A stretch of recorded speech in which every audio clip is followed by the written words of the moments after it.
Çdo njeri prej nesh ka dëshirë me e pa Allahun e lartësuar. Çdo besimtar do që ta shoh të madhin Zot.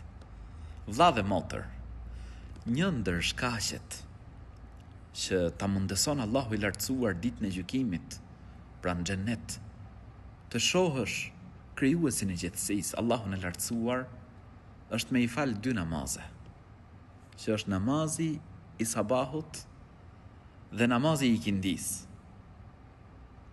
Kuptohet për një hadithit profetit alayhis salam, se ai doli tek shokët e tij, ndërkohë që hëna ishte e plot.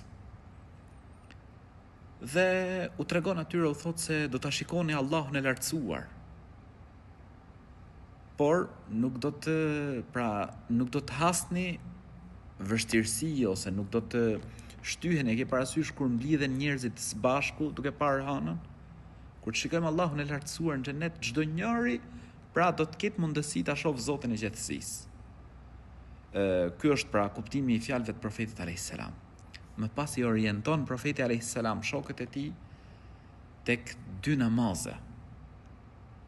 Tek namazi i sabahut dhe namazi i ikindis. Vlla i nderuar, motër e nderuar, mos i neglizho. Fale namazin.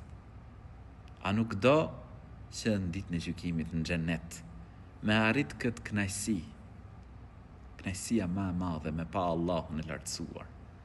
E lut Zotin e gjithësisë që çdo njërit prej nesh t'ja mundësoj që në xhenet me pa Zotin e gjithësisë, me qenë prej banorëve të xhenetit, me u kujdes në këtë dynja për namazin.